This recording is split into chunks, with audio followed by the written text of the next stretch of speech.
Olá, sejam bem-vindos e bem-vindas. Vamos começar hoje o nosso segundo módulo da nossa especialização em Direito Imobiliário EAD do SES. Que legal estar com vocês aqui. A gente já viu tantos assuntos, né, meus amigos?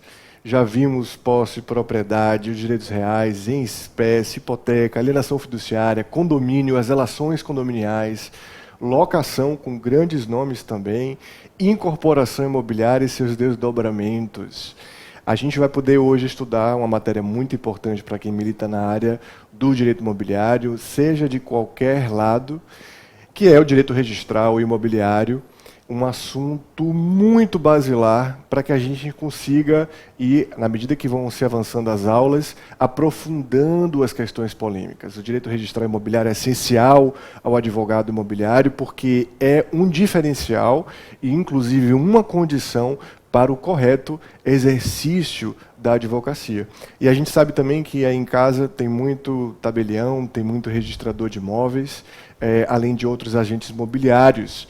É um diferencial e a gente vai procurar também discutir as questões que dizem respeito aqui a alguns pontos mais complexos, ou seja, não ficar só no beabá e também procurar avançar na medida do possível nas questões palpitantes que hoje claudicam no direito imobiliário.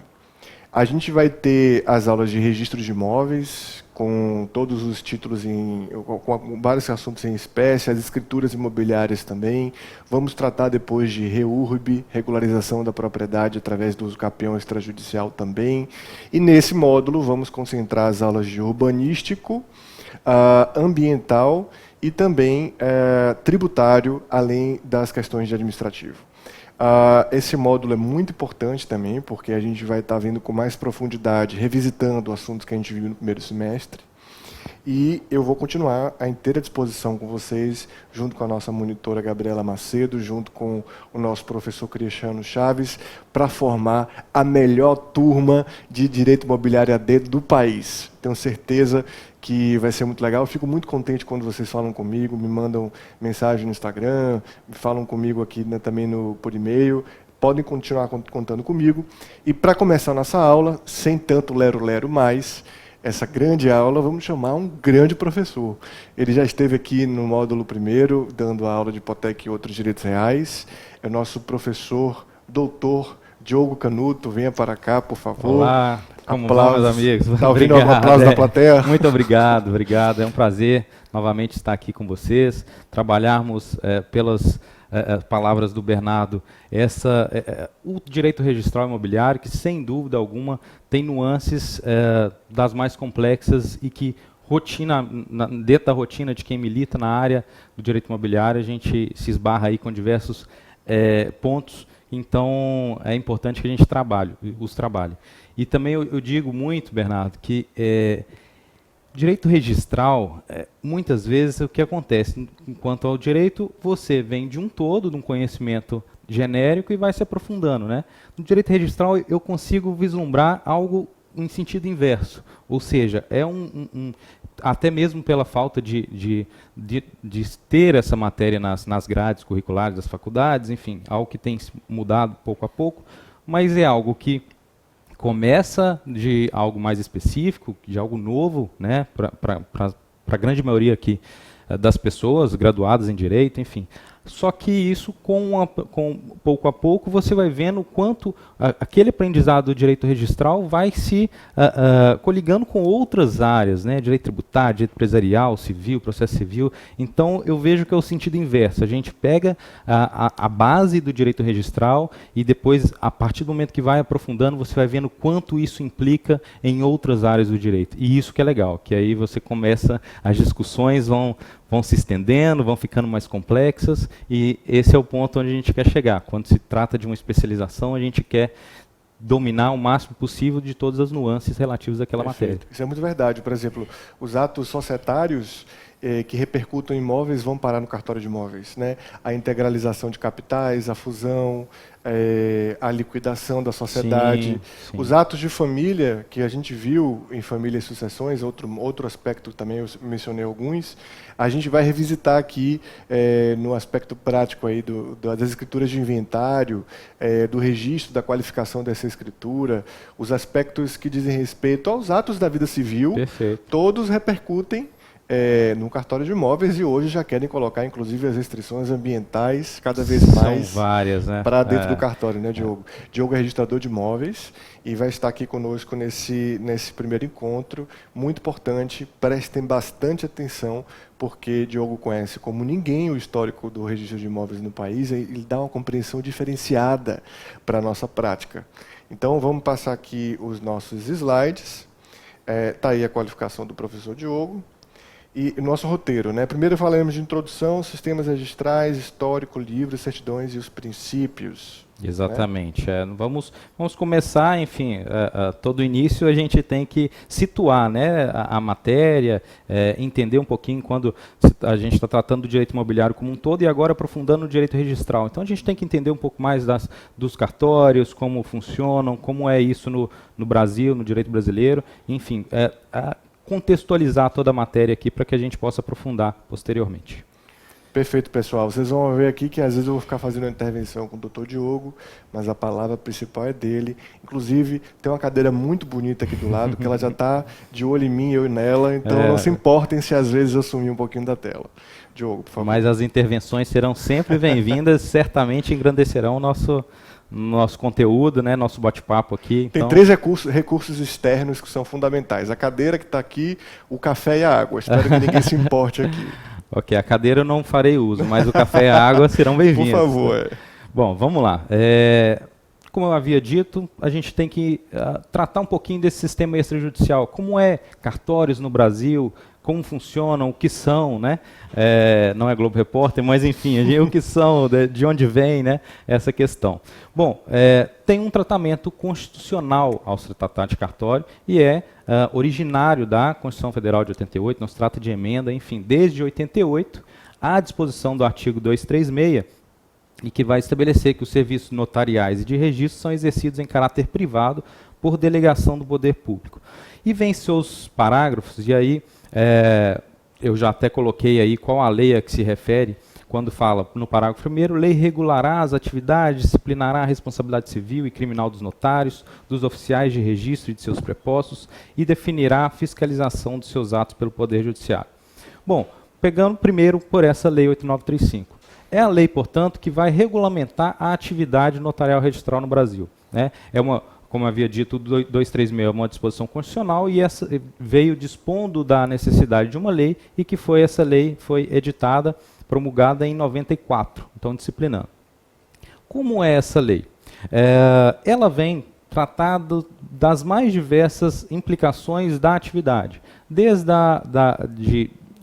do ingresso na atividade, que a gente vai ver no parágrafo 3º, que fala do ingresso através de concurso público, de provas e títulos, vai tratar das especialidades, que vamos tratar aqui também, vamos falar um pouco de todas as especialidades, né, dos cartórios existentes no Brasil, vai tratar dos direitos dos notários registradores, dos deveres, que são bastante complexos, a gente vai ver um pouquinho aqui da questão tributária, é um dos mais pontos cruciais em que o registrador, o tabelião, ele é responsável solidário pelos tributos referentes àqueles atos que por ele passarem, seja lavrando o ato, seja registrando, a depender se é tabelião ou se é registrador, enfim, que ele se torna um responsável solidário, isso está na 8935, isso também dispõe da 289 da 6015 e também do CTN, artigo 34 do CTN, vai trazer essa responsabilidade solidária, ou seja, é um dever do tabelião, um dever do registrador analisar as implicações tributárias e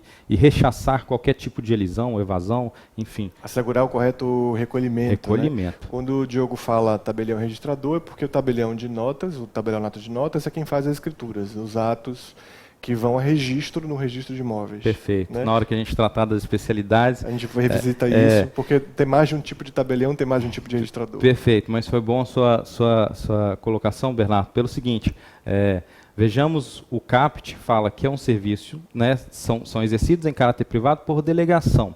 Ou seja, todos os notários registradores são também chamados de delegatários. E aí é muito engraçado quando você vai dispor te perguntam qual que é a sua profissão, você vai falar delegatário, muitas vezes a pessoa, delegado? Não é delegado. O que você faz, eu delego, não é receber, delegatário. Exatamente. E aí há a distinção entre tabelião, como bem ressaltou o Bernardo, no sentido de tabelião de notas e protestos, é denominado tabelião, e os outros cartórios que são ofícios de registro, a denominação correta seria oficial de registro, né? Para ser mais direto, às vezes a pessoa não entende o que é, você fala oficial de cartório, que aí trabalha no cartório. Gênero. Todo mundo é oficial de cartório. Pois bem, voltando um pouco para 8935. Então, além dos direitos e deveres, outro ponto também importante vai estabelecer a questão dos prepostos. Afinal de contas, o cartório necessita imprescindivelmente da colaboração, né, dos escreventes, dos substitutos. E aí, a título de informação, para que a gente conheça um pouco mais da estrutura interna dos cartórios, a Lei 8935 vai estabelecer que o oficial, o tabelião, ele pode contratar quantos escreventes forem necessários para o bom andamento da atividade, né? E isso fica a cargo do tabelião, do registrador. Obviamente que a gente vai falar aqui que é fiscalizado pelo Poder Judiciário, então isso eu também não posso ter uma demanda muito grande e colocar meia dúzia de pessoas para atender e isso demandar muito tempo para atendimento, enfim, proporcionalmente dentro da conveniência do registrador, do tabelião. E aí, a gente tem que fazer uma diferenciação, isso é importante, até para o contato que se tem entre usuário e cartório, com quem são essas pessoas que estão ali. Na verdade, a lei vem estabelecer 3 tipos de colaboradores, digamos assim. Nós temos os auxiliares, os escreventes e, dentre os escreventes, os substitutos. Então, os auxiliares, eles, regra geral, digamos que a gente parte do auxiliar, são todas as pessoas adentrariam como auxiliar. Pensemos assim, eu acredito que vocês vão compreender meu raciocínio. Dentre os auxiliares, aí você tem auxiliar, você pode, por portaria ou por um procedimento interno, nomear que daquelas pessoas faça determinados atos, ou seja, assine mesmo determinados atos. São os chamados escreventes. Então, os escreventes eles podem praticar atos próprios do tabelião do registrador, desde que expressamente autorizado pelo registrador, pelo tabelião.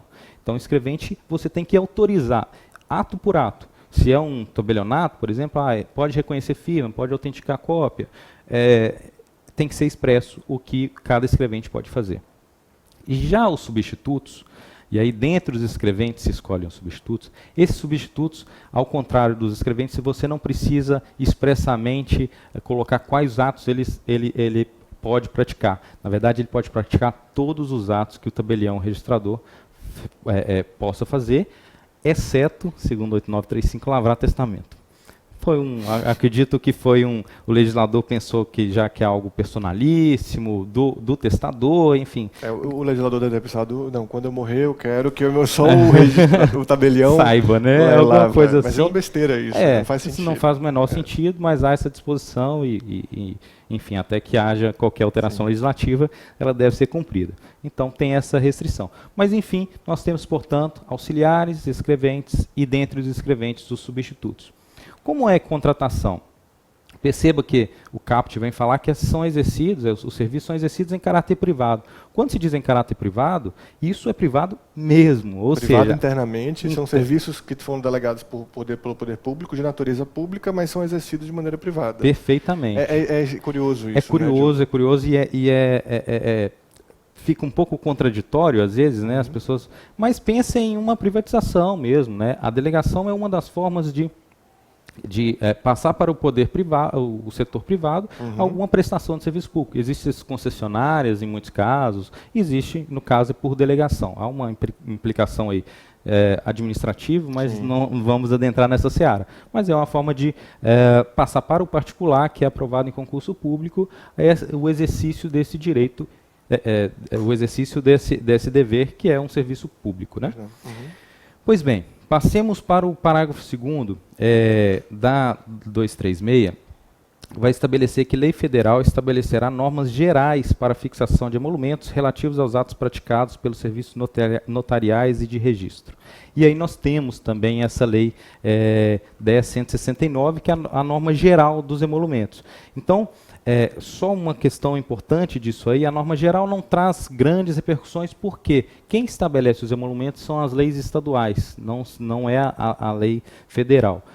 Aí convém uma explicação, porque se trata de taxas, né? O STF já pacificou esse entendimento. No slide seguinte vai ver um recurso extraordinário, desde a data de 1990, em que pacificou que é taxa, um serviço público divisível, específico, e que, portanto, isso seria através do Estado, para que estabelecesse essas taxas. Estado que tem a competência de fiscalização e organização do judicial, tem para o extrajudicial. Também. Os atos extrajudiciais são como um anexo do judicial. O sistema judicial é conectado com o sistema extrajudicial e quem organiza essa atividade são os estados. Perfeito. Quem elabora as leis de organização territorial das comarcas no âmbito judicial e das circunscrições no âmbito extrajudicial são os estados, e os próprios estados, por lei, fixam os emolumentos que sejam devidos, como parâmetro tendo a Lei de Diretrizes Federal, a 10.169 de 2000. Perfeito. Só uma questão quanto a 10.169, que muitas pessoas chegam ao cartório e perguntam assim, não, mas quanto por cento que eu tenho que pagar relativo ao valor do imóvel? Fazendo uma analogia com o ITBI ou com o ITCMD, no sentido, é uma porcentagem. Tem uma lógica, como se tivesse uma lógica. Uma lógica de 3%, 4%. Registra quanto por cento do imóvel. Exatamente. E não tem essa hipótese nenhuma, porque há uma vedação da legislação federal nesse sentido. Então, a lei estadual não pode estabelecer que os emolumentos serão X%, estabelecer uma alíquota ali relativa à base de cálculo dos emolumentos, e por vedação da legislação federal. Então, sempre é por faixas, né? Você tem um imóvel de até 20 mil reais, X de emolumentos, de 20 mil a 50 mil, Y de emolumentos. Então, é sempre nessa faixa de valores, nunca por alíquota específica. Ótimo, muito, muito legal isso. Pois bem, temos o parágrafo 3º também, que vai tratar do ingresso na atividade, né? Aí, não dá para comprar o cartório. Não, né? e muitas pessoas, você que é o dono, não se trata de dono. Uma vez uma tia minha falou assim, meu filho, vem cá, você está advogando, você não quer comprar um cartório para você, não? Eu te ajudo, compre um cartório para você. Não se compra cartório, não pessoal. Se compra, embora há muitos anos atrás a gente sabe assim, que era muito mais político do que qualquer outro sentido. Talvez por isso, né? As pessoas mais velhas... ainda tem esse resquício, e a gente enfrenta isso até os dias atuais. Mas hoje, necessariamente, é ingresso através de concurso público de provas e títulos, e aí a disposição constitucional fala que não pode ficar nenhuma serventia vaga sem abertura de concurso de provimento ou de remoção por mais de 6 meses. Eu coloquei aqui a resolução 81 do CNJ, que regula todo o concurso de provas e títulos. Rapidamente, é um concurso que abarca, eu diria que 70% a 80% do edital de magistratura do Ministério Público está abarcado no concurso de cartório. São várias etapas, prova oral, são inclusive muitos juízes fazem também concurso de cartório. Sim, sim. Então, e tem sempre uma distinção entre 2/3 vai para provimento, ou seja, todas as pessoas, é livre para qualquer bacharel de direito, ou a lei estabelece que quem tem atividade há mais de 10 anos no cartório, também é possível fazer concurso de cartório. Eu nunca vi algo parecido, até pelo conteúdo que se cai num concurso de cartório. Então é difícil para um não bacharel em direito ter essa possibilidade, mas há isso devidamente legislado. E 1/3 é por remoção, que é dentro dos titulares de cartório do Estado. Então, 1/3 das vagas é disponibilizado tão somente para aqueles titulares daquele Estado. Tá? Então, mas a resolução 81 aí do CNJ vai tratar bem esse concurso. Então, concluindo isso, né, o serviço público delegado, ao particular através de concurso público, não possuem personalidade jurídica. Isso é muito difícil da compreensão do povo, no sentido de que há o entendimento de que se trata de empresa e não é empresa, né? Existe um CNPJ. Porque são todos milionários. Né? Isso é um grande mito. Porque, por exemplo, pessoal, só explicar, o CNJ divulga a arrecadação a cada 6 meses, do cartório. Daquele valor você precisa tirar o repasse ao Estado, que na maioria dos estados é 50%, pelo menos, né? Varia muito. Varia muito. Tem alguns que não têm repasse. Esses são os melhores, né, Diogo? São. Santa Catarina, Rio Grande do Sul. Geralmente cobra-se emolumento menor, né? Perfeito. Para que já fique como remuneração delegatário. Mas depois que você retira o valor para o Estado, ainda incide o RPF, né? Ou seja, aquele 33% de pessoa física, porque o delegatário, embora tenha CNPJ para receber o valor, ele arrecada tudo e declara tudo no CPF. Perfeito. Inclusive o ISS, né? E a folha de todo mundo. Então nem sempre são milionários, né, Diogo? Muito pelo contrário. A grande maioria, a grande maioria mesmo, isso eu falo com muita propriedade, passa por extrema dificuldade, também por conta desses repasses, né? Então torna a atividade bastante complicada. É você ter uma empresa, gerenciar praticamente uma empresa, eu acabei de falar dos prepostos, dos auxiliares, escreventes, são todos contratados no seu CPF, sob sua responsabilidade trabalhista. Né? Aliás, os atos que você pratica estão sujeitos à responsabilidade civil. Civil, administrativa, né? Tributária e trabalhista. Por isso que muita gente se queixou do uso capião extrajudicial, por exemplo, porque se você faz uso capião judicial e fere o direito de terceiros, o juiz não toma nenhuma indenização. Perfeito. Mas se o registrador faz um uso capião extrajudicial e isso fere direito de terceiros, esse terceiro poderá reclamar alguma coisa e poderá ser condenado o registrador caso não tenha observado alguma questão. Enfim, aí haverá discussão de responsabilidade civil, a própria lei 8935 de 94 estabelece critérios de balizamento, né, de responsabilidade também no âmbito administrativo. Sim. Bem, então você estava dizendo que o CNPJ é para as obrigações acessórias, né? Uma delas eu até citei é a DOI, que é a Declaração de Operações Imobiliárias. Todo ato translativo de propriedade nós temos que informar para a Receita Federal esses atos, informando o CPF de ambas as partes, comprador. Tanto o tabelião, pessoal, como o registrador de imóveis. Perfeito. Ambos têm que declarar. A gente já viu no primeiro semestre vários atos privados. E aí, o que acontece? Muita gente não passa a escritura em um dado momento, vai passar depois. A questão que mais emperra em você regularizar a propriedade anos depois é porque você precisa ver como é que esse DOI vai ser declarado. Porque o DOI vai para a Receita. Perfeito. Então, algum ato, quem recebeu o que de quem? Né?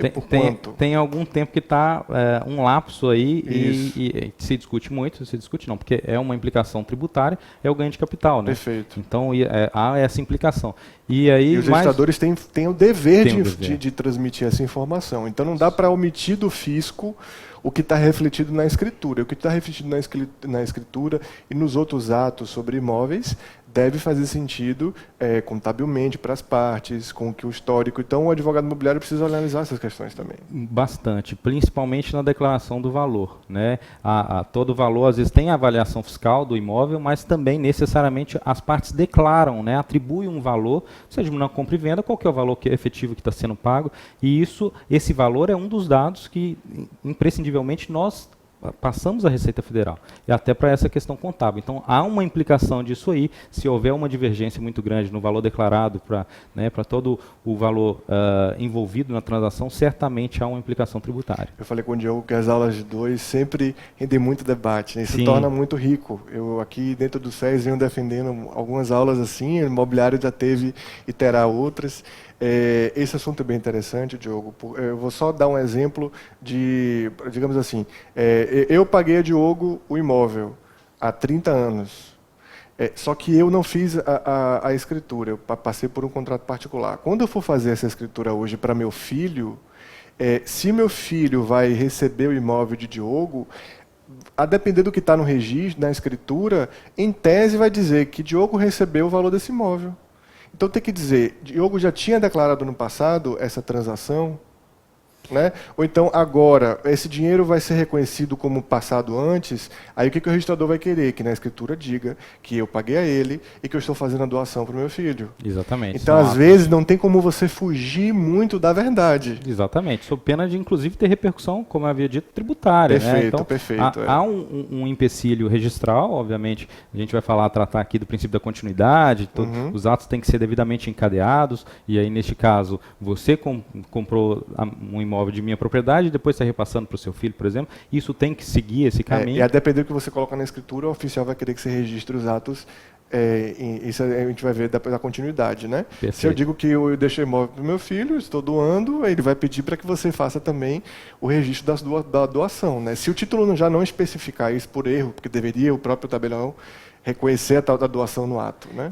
E tem uma implicação ainda, a gente vai conversando e vai lembrando, tributária na questão da doação. Se um menor, esse é o entendimento, tá, gente? Se um menor está adquirindo um imóvel representado por seu genitor, se não houver ali expressamente uma disposição da origem, né, do numerário, do dinheiro para aquela aquisição, é tido como uma doação. Porque, obviamente, em tese, o menor não tem recursos para arcar com aquela compra e venda. Então, se há uma compra em favor de um menor, em que não há expressamente a informação da origem do dinheiro, é tido como uma doação e aí a depender em si de tributo de ITCD. Né? Então tem essa implicação tributária, como eu havia dito, que as coisas vão se conversando. A gente vai ter aula de tributário aqui, vocês não se preocupem.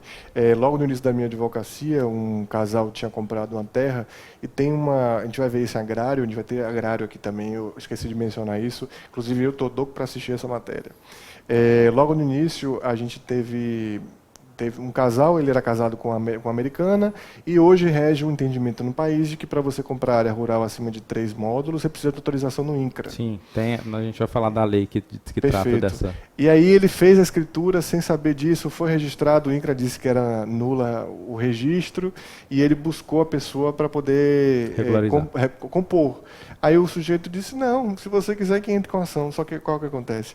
Ele tinha colocado metade do valor na escritura. Se ele fosse pedir perdas e danos, ele só poderia reclamar dos 150. Do que foi disposto nesse não dos 300, digamos assim. Então, tomem cuidado, é verdade sempre, que possível, que necessário, que justo, quase sempre, né? Eu digo assim, o limite da elisão nos atos de registro é muito tênue, é muito difícil. Principalmente hoje com essa interligação dos órgãos, né? As comunicações estão cada vez mais complexas, né? Vamos falar sobre a fiscalização pelo Poder Judiciário. Perfeito. Bom, lá no 236 já falava que seria 236 da Constituição Federal, falava da fiscalização.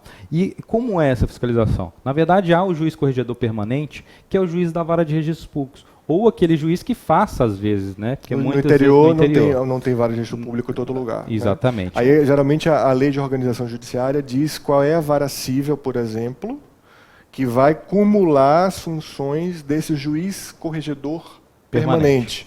Que são aqueles que recebem os atos extrajudiciais para revisão, né, e que devem fiscalizar o Poder Judiciário. Geralmente é o diretor do foro. Poder extrajudicial não, o setor extrajudicial. O núcleo extrajudicial. Sim, é o que diretor do foro, geralmente é a mesma pessoa. Então nós temos o juiz corregedor permanente e temos ainda as corregedorias gerais, né, digamos num segundo escalão, só que eles trabalham aliado, enfim, não há necessariamente não há um duplo grau de jurisdição no sentido de que necessariamente tenha que passar pelo juiz corregedor e a corregedoria ser subsidiária ou subsequentemente analisar a situação. Tanto é que existem as correções anuais feitas pelo juiz corregedor, mas as correções também realizadas pelas corregedorias gerais. Então, eles trabalham em conjunto e para o usuário ele pode se reportar tanto ao juiz corregedor, a gente vai tratar aqui, acho que em outra aula, a respeito da dúvida registral, enfim, que é uma grande atribuição do juiz corregedor permanente, mas, enfim, temos essa dupla fiscalização, seja pelo juiz corregedor, seja também pela corregedoria. A lei do Estado vai poder detalhar a repartição das funções, ou o Código de Normas. Também. Que ele vai poder dizer o que cabe à Corregedoria Geral de Justiça no seu Estado e o que cabe ao juiz corregedor do município, da comarca onde você está. Né? Então, às vezes, uma coisa cabe a vezes cabe a outra. A dúvida, como o Diogo registrou. Como o Diogo registrou, foi sobre questionamento da nota devolutiva do registrador. Isso pode ser revisto por um juiz, vai ser o juiz permanente, o juiz corregedor permanente. Nos municípios que tiver vara de registro público, vai ser a vara de registro público.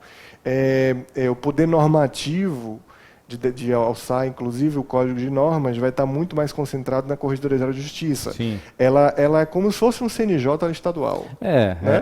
Dita as regras e aí os juízes corregedores... Ela dita as regras gerais e fiscaliza não só o extrajudicial, como o judicial também. A Corregedoria é para apurar irregularidades, tanto do judicial como do extrajudicial também. Quando você quiser realmente importunar bastante um delegatário, você entra nos dois. Você entra no juiz corregedor permanente, né? Uma maldade, né, Diogo? Mas eu diria previamente, desculpa interrompê-lo, procure o oficial. Lógico, Não, sem dúvida. Muitas questões são solucionadas através de uma diálogo, boa conversa e para entender a situação, né? Isso, procure o oficial, procure o substituto. Não é nunca uma prescrição aqui de conduta, pelo amor de Deus. Exatamente. Eu estou dizendo só que, às vezes, ao contrário, isso é muito ruim, porque você acaba trazendo um trabalho muito grande quando você poderia resolver no conflito diálogo. Que muitas vezes não caberia. Às vezes uma certa conversa é possível solucionar toda a situação. Para finalizar essa aula, todo mundo fala, poxa, e cartório aqui é uma herança portuguesa, é uma criação tupiniquim. Eu queria só trazer um dado, gente, que, por favor, Bernardo, isso é uma fonte da Anoreg Brasil, que vai trazer o próximo slide, por favor. Que aí temos os números, gente. Olha, são 88 países que possuem o sistema jurídico parecido, similar com o do Brasil, que possuem cartórios. Dentre esses, 7 entre as 10 maiores economias do mundo, nós temos Alemanha, França, Japão, China, Rússia, Indonésia, né? 22 dos 28 países que compõem a União Europeia têm cartórios similares aos que temos aqui no Brasil, e 15 dos 20 países componentes do G20. Então percebam que um modelo que atende a 2/3 da população mundial. Então não se trata de uma herança portuguesa e que só existe aqui, não. É algo realmente que está espalhado no mundo e com certas diferenças, a gente vai ver aqui, mas que são instituições que estão aí presentes em grande parte do mundo. Gente, excelente. Vamos fazer um intervalo, voltamos já. Até mais. Até.